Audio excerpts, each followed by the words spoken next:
Sometimes, all that separates two lives is just a white fence. But nobody talks about everything that stays hidden from one side to the other. My name is Grant, and for 29 years, I've learned to hide behind my own doors. Between grease, tools, and silence, I built a safe haven for myself.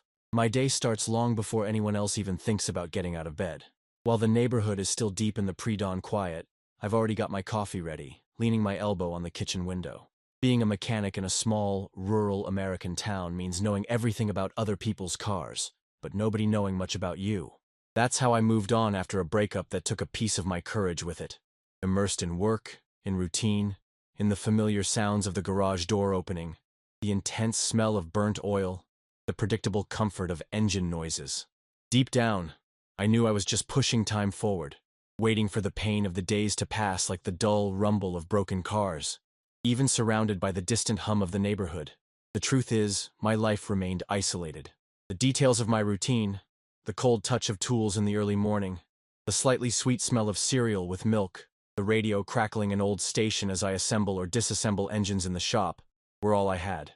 Behind the facade of someone who can fix anything, what I wanted most was to feel like it was still possible to be accepted, just as I really am. If you've ever felt that flutter in your stomach over something simple and want to know how far a single choice can take you, hit the like button and subscribe to the channel. What's next still surprises me every time I remember.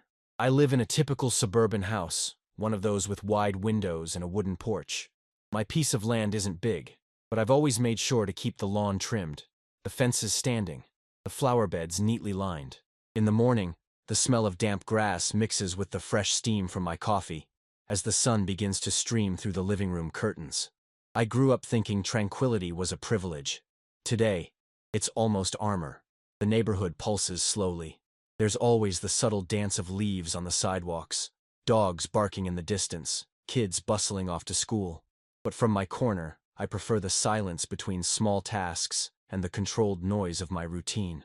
In the workshop out back, the sound of screws loosening, the rough feel of metal on my fingers, everything brings a certain peace. Between one repair and the next, I make sure to wash my hands with that citrus-scented soap, feeling for a moment that I can wash away stains from the past along with the grease. Work consumes hours and shields me from emptiness. When I lean back on the porch lounger at the end of the day, I look at the house next door, imagining the life happening inside. Sometimes, I see games being played, laughter, lights staying on late. Other times, just silence. I never had the guts to really cross that line, to knock and ask for sugar, or, strike up a conversation for some silly pretext. I prefer to observe from afar, creating my own scripts for stories I've never lived. Night here smells of wet earth and deep darkness, only broken by the yellow streetlights. The last sip of coffee, already cold, stays with me until I close the curtains. That's how I keep going. Safe, but always with the feeling that something, or someone, is missing to give meaning to all this silent order. I had my rituals, my schedules, my certainties, and everything stayed the same until the afternoon I heard footsteps outside, accompanied by that familiar squeak of a basketball bouncing on the sidewalk. Dylan, my neighbor, was the sudden storm in the middle of my clear sky. 25 years old, tanned like someone who doesn't refuse a challenge, an easy smile, a voice that always turns heads on the street. It was no secret how well-liked he was. To my eyes, he seemed like one of those guys who knew the secret to the world, laughing loudly, bringing people together, being the center of everything effortlessly. I, on the other hand, just watched from afar, sometimes with a pang of envy for someone who needed so little to feel at ease wherever they were. That day, the unexpected happened. I was finishing up organizing my toolbox when I noticed Dylan leaning against my fence, arms relaxed, a curious look in his eyes. "Grant, I'm going for a swim at the lake in a bit. Want to join?" The offer hung in the air like a sour note in the melody of my routine. I was silent for a few seconds, surprised to be invited. Dylan noticed and added, almost playfully, "There's room for one more. You must be a good swimmer, huh?" I chuckled awkwardly, trying to imagine what it would be like to share such a relaxed moment with someone so different from me. My instinct was to refuse, make an excuse, close the door, and go back to my comfort zone. But something there, maybe Dylan's natural way, maybe the hunger for something new, made me say yes. The drive to the lake was a leap of faith. Our conversation started light. Him talking about sports, travel, telling stories that sounded incredible compared to my repertoire of predictable routines. But between jokes, touches of sincerity leaked out, showing that behind his outgoing manner there were doubts, silences, small pauses so familiar to me. I noticed Dylan's scarred arm, the ease with which he handled his own body, the gaze that quickly shifted when the topic got too personal. The difference between us was stark. While he seemed to talk to the whole world, I struggled to find the right words even to call someone by name. But at that lake, jumping into the cold water, laughing at each other's stumbles, I began to feel a kind of freedom I hadn't experienced in a long time. It was just the beginning, but I could already tell that something had changed, both in me and in the way I looked at him. From that seemingly innocent invitation, other meetings started to happen, always driven by some simple reason.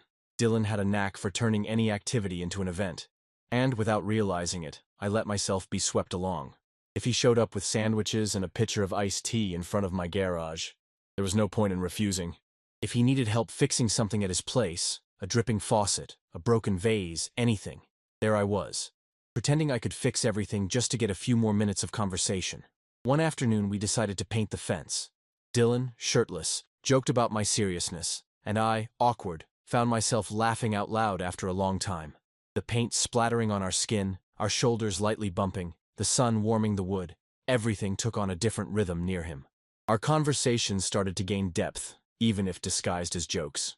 "Ever thought about dropping everything and opening our own business?" he suggested one day, just to see me flustered. And I pretended not to care, but I was drawing imaginary plans in my head, thinking about what it would be like to share more than just an afternoon or a task. Evening walks around the neighborhood became a habit. Slow steps, hands in pockets, comfortable silence alternating with childhood stories and dreams I'd never told anyone. Dylan liked to tease me, poking at parts of my history I kept under lock and key.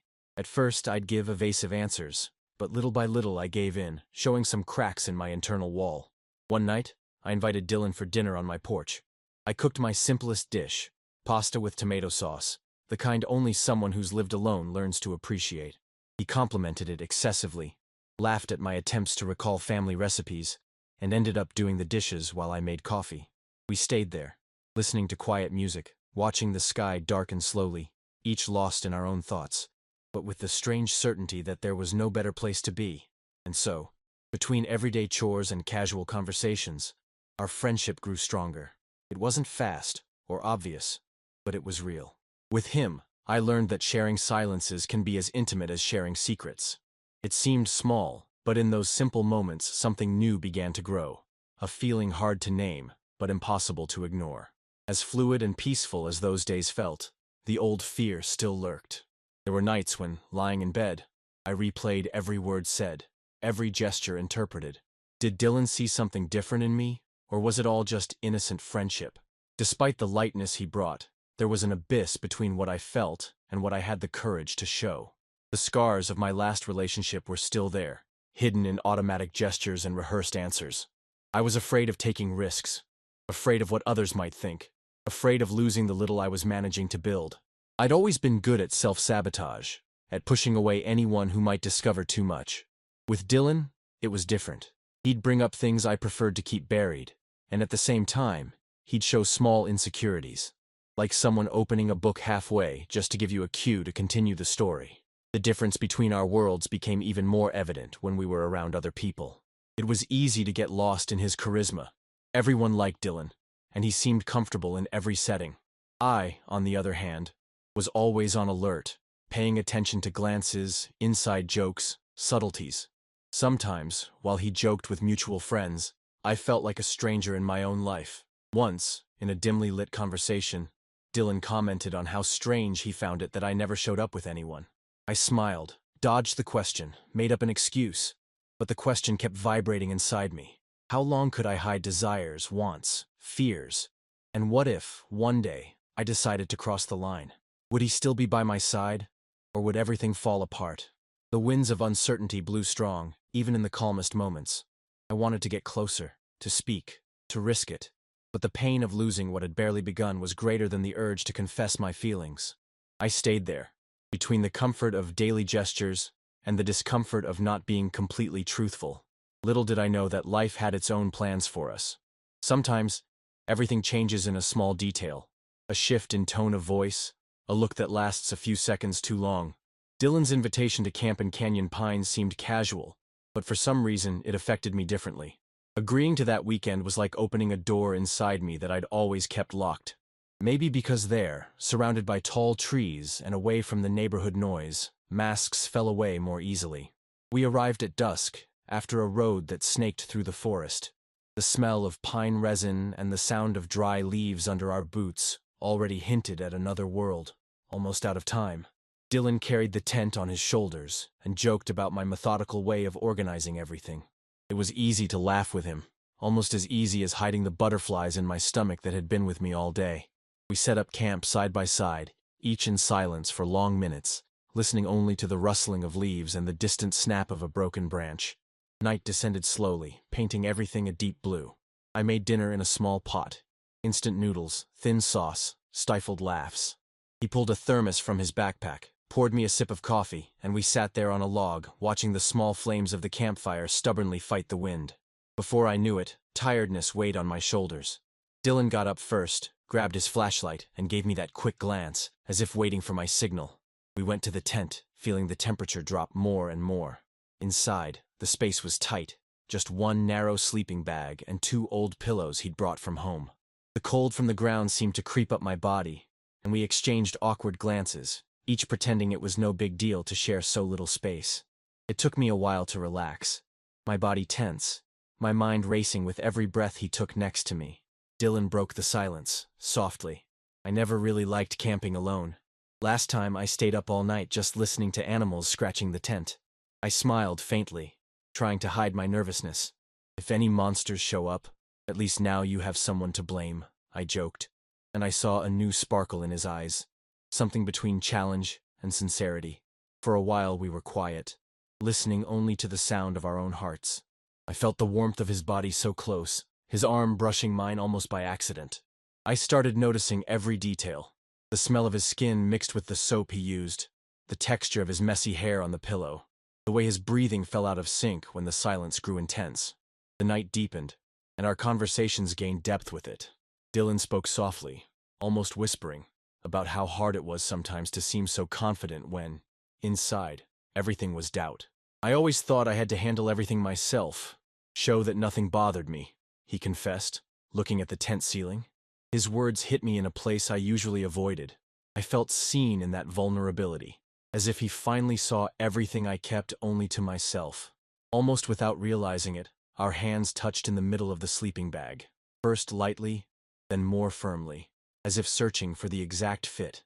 The flirtation turned into silence. The silence turned into presence. It was as if time stopped, holding all our senses captive in the tension of that touch.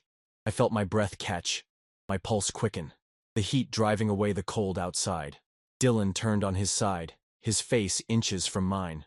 His gaze met mine, hesitant, but unwavering.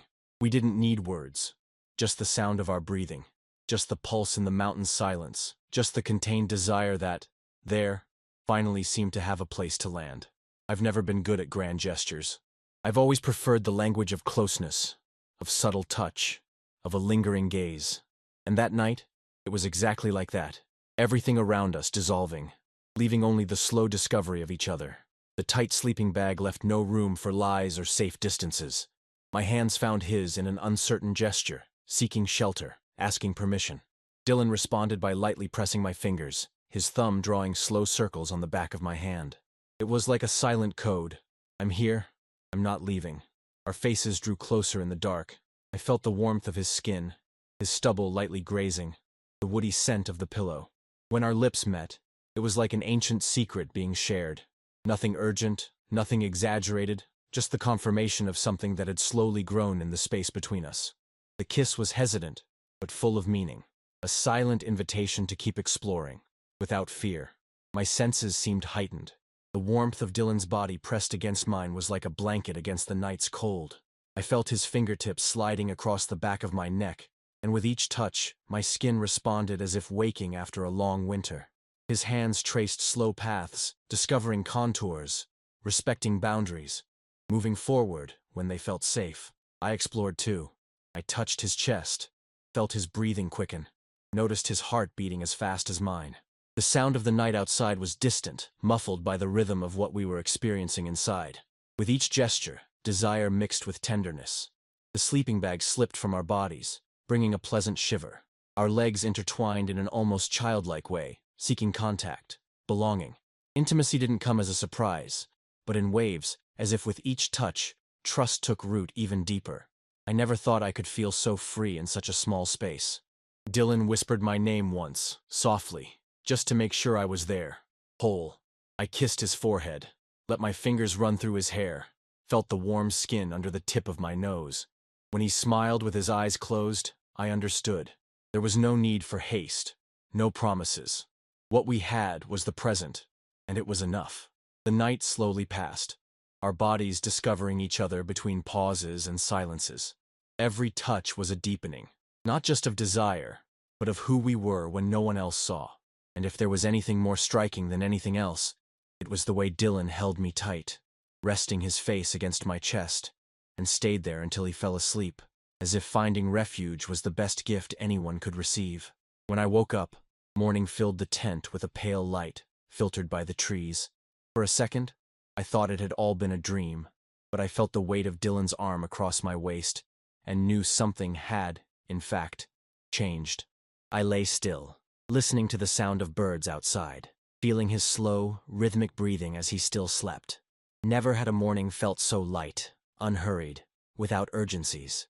When Dylan opened his eyes, he let out a lazy smile, his hair all messy. Our dialogue was whispered, as if the rest of the world wasn't yet allowed in. He lightly touched my face and stayed there for a few moments, observing, unhurried. It was strange. No words about what it meant. Neither of us trying to label what had happened. Just the quiet certainty that we had crossed a door together from which there was no turning back. We made coffee on the stove, exchanging shy glances and silly smiles, the words sounding more intimate. We walked to the river, felt the cold water on our feet, shared silence, shared bread. I didn't need to ask if everything was okay. It was. What existed between us was lighter, safer, as if the space had widened to accommodate what was new. On the way home, the car drove silently down the dirt road, and I thought about everything that night had changed. It was as if the world outside was still the same, but I was coming back different. Less fear, more willingness to risk, to offer what I felt without hiding behind routine, excuses, or jokes. Dylan, every now and then, would look at me with that knowing smile, as if to say, "We can live this without fear." The impact of our encounter reverberated for days. It was easy to notice, in my hands reaching for his for no reason, in conversations that gained new depth, in the silent glances that made routine feel new. I shared my days with someone for the first time without having to hide who I was. Small insecurities still sprouted, the fear of being seen, of seeming vulnerable, of scaring Dylan. But every time he took my hand or laughed at my reserved nature, I realized it was new for him too. We shared the doubt, the butterflies, the unexpected joy of no longer having to walk alone. In lonely hours, I thought about every detail, the warmth of our intertwined bodies, the tenderness of our touches, the frankness of confessions exchanged in the dark. It was a beginning, uncertain, imperfect, but true. More than a moment, what I experienced in Canyon Pines became a silent landmark. From then on, I knew everything would have a different weight, a different flavor, a different hope. The return home brought, along with the smell of pine and mud on my sneakers, a strange peace. It wasn't like coming back from vacation or a simple weekend trip. It was like crossing an invisible border, one you only realize you've crossed when you're already on the other side. In the passenger seat, Dylan seemed still lost in his own thoughts. The radio played softly, and the dirt road attached every curve to the memory of the night before. I imagined 1,000 ways to start a conversation, to ask, to clarify, to seek reassurances. I didn't find any. Instead, I left the window open and let the cool breeze bring out everything that was still hard to name. Arriving in the neighborhood, the usual landscape seemed different. The houses were still lined up, the gardens seemingly the same, but there was a sense of newness in every detail. As I parked the car, Dylan let out a soft sigh, as if he too was trying to figure out the next step. "Are we good?" he asked suddenly, his eyes still on the steering wheel, his voice low, light as if testing the weight of the words. I looked at him for a moment, not knowing if it was courage or fear that made me hesitate. "I think so," I replied, feeling my hands sweat. "Actually, I think we're better than ever now. And it was true, even if my voice came out shaky. There was an honesty there, the kind that doesn't ask permission and only appears when you drop all your shields. Dylan looked at me, first serious, then with that smile that was half teasing, half tender. Good. Because I don't want to pretend nothing happened. The silence that followed wasn't uncomfortable.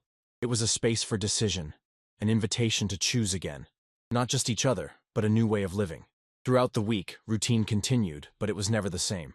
Sharing everyday tasks became a shared secret. Making coffee in my kitchen turned into an excuse for distracted conversations, where, every now and then, our hands would meet by accident. Sometimes Dylan would bring fresh bread, and other times, I'd invent an excuse to drop by his place at night, just to see his usual mess and the scattered objects that now seemed so familiar. At first, both of us avoided talking about what had happened in the tent. It was as if we were still learning to deal with its existence. But his presence in my day, in the details, in the gestures, gradually dissolved any doubt. Fear gave way to the desire to stay, to repeat afternoons of casual conversation, movie nights in the living room, mornings of comfortable silence on the porch.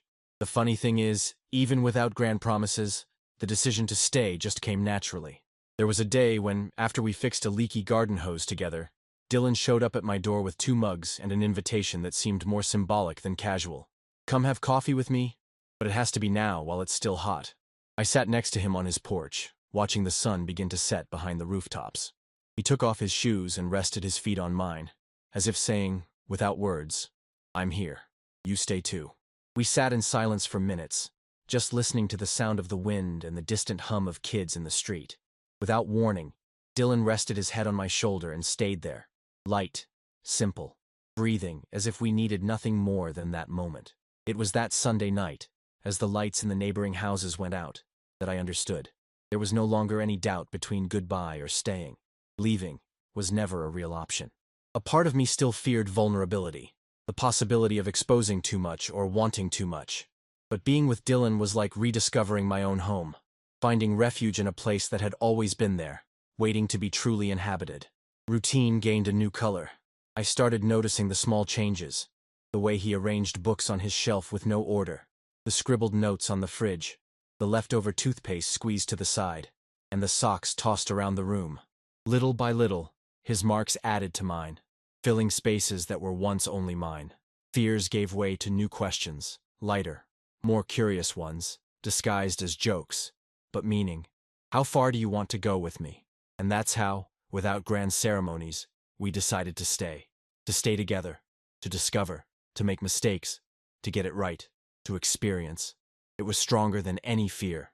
Every morning, when I saw Dylan opening the door next door, with that early day smile, I felt that finally, I was also someone's choice.